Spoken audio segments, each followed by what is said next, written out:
You ever see a company that just explodes onto the scene and leaves all the established players completely scratching their heads? Well, it's usually not because they fought harder. It's because they were playing a totally different game. Today, we're going to dive into a really powerful idea: how you can win by making your competition, well, completely irrelevant. So let's set the scene. Most businesses, maybe even yours, are swimming in what's called a red ocean. Just picture it, a small bit of ocean crammed with sharks, all fighting like crazy for the same few fish. The water literally turns red. It's a brutal head-to-head battle over a market that just keeps shrinking. Sound familiar? And that leads us to this quote, which kind of flips the whole idea of business on its head. It comes from the book Blue Ocean Strategy. And it's this beautifully simple idea. The way to win isn't to be bigger, tougher, or meaner than your rivals. Nope. It's to just sidestep them entirely. Don't even play their game. Okay, so let's break this down because it's really the core of it. On one side, you've got your normal red ocean thinking. You fight in the market that's already there, you try to beat the other guy, and you squabble over the same customers. And you're always stuck in this trade-off, right? Either you offer more value and charge more, or you offer less and charge less. But then there's the blue ocean. This is about creating a brand new market, a place where you have no competitors. It's about finding new customers and totally breaking that old value versus cost problem. All right, to make this real, let's talk about the circus. I mean, by the late 20th century, the circus was a textbook red ocean. Audiences were getting smaller, kids had video games to play, and the costs for the big-name performers in the animal acts were going through the roof. Every circus was basically just a tired copy of the next one. It was, for all intents and purposes, a dying industry. And then, bam, out of this tired old industry comes a global sensation. I'm talking about Cirque du Soleil. They didn't just survive in that bloody red ocean. They jumped out and found a huge, wide-open blue one all for themselves. And here's the absolute key. You gotta get this. The genius of Cirque du Soleil wasn't that they had funnier clowns or more amazing lion tamers than the big guys like Ringing Brothers. No way. Their genius was realizing they didn't have to play that game at all. They reinvented the whole thing, creating a new kind of entertainment that you couldn't even compare to a traditional circus. So how'd they do it? Well, they looked at who the circus was for, families with kids, and they basically ignored them. Instead, they targeted adults and corporate clients. You know, the same people who might go see a Broadway show or the opera. And because of that, they could charge these premium, theater-level prices for something that was, at its heart, a whole new entertainment experience. That is the million-dollar question, isn't it? How on earth did they actually pull this off? How did they build something so different that all the old circuses couldn't even touch them?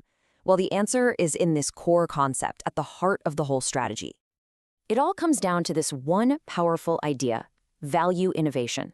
Now, this isn't just about coming up with cool new technology for the sake of it. It's about innovating in a way that creates a massive leap in value for your customers, while at the same time actually lowering your own costs. Yeah, let's be super clear on this. You know, traditional business school teaches you that you have to choose. You can either be different and expensive, or you can be pretty standard and cheap. Value innovation just throws that entire rulebook out the window. It says, why can't we be different and low cost at the same time? And that's the magic trick right there. You are giving people something so much better, so irresistible, but you figure out how to do it in a way that actually saves you money. That's the secret sauce. That's how you build a fortress in a market that no one else can even get into. And look, this isn't just some nice theory. The numbers are just staggering. So get this. Researchers looked at a ton of business launches. The vast majority, 86% of them, were just red ocean moves. You know, slight improvements, new flavors, that kind of thing. And they only brought in about 39% of the profits. But that tiny little slice, the 14% of launches that were true blue ocean creations, they raked in a mind-blowing 61% of all profits. That's the incredible power we're talking about. Okay, so I know what you're thinking. This all sounds great, but how do I actually find my own blue ocean? Well, guess what? There's a practical, straightforward tool for that.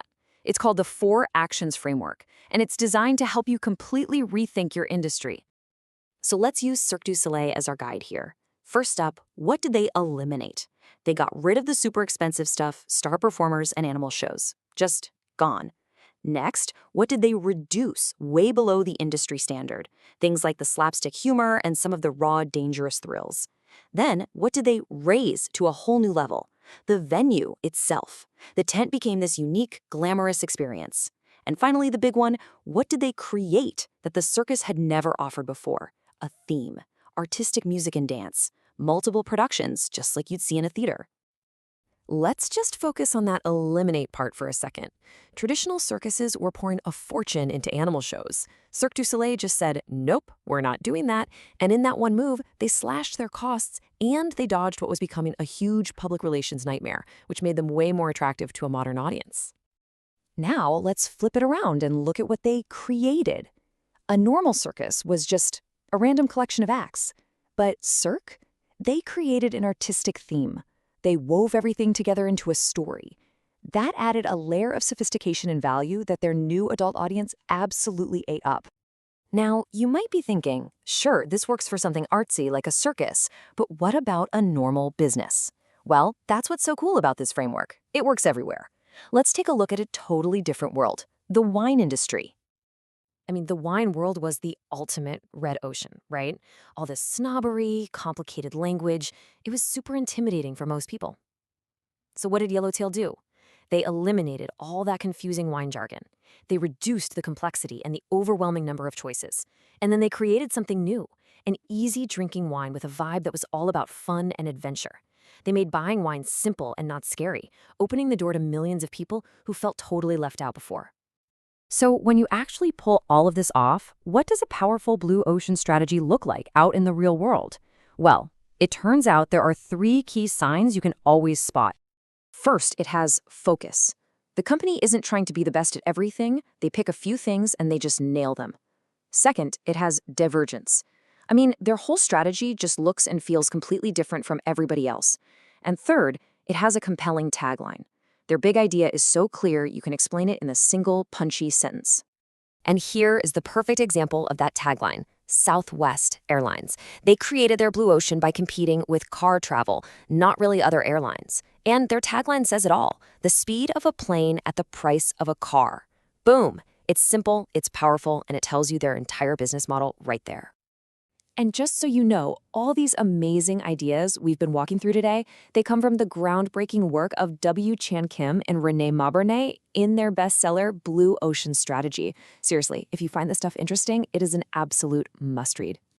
So, at the end of the day, the fundamental takeaway here is a total shift in how you think. Great strategy isn't about being the toughest shark in a bloody ocean. It's about having the vision to sail off into clear, blue water where there are no sharks to begin with. The goal isn't to compete. The goal is to create. And that leaves us with one last question to chew on. Think about your world, your business, your career, that project you're working on. Take a hard look at the red ocean you're swimming in, and then ask yourself, what could you eliminate, reduce, raise, and create to make all that competition simply irrelevant?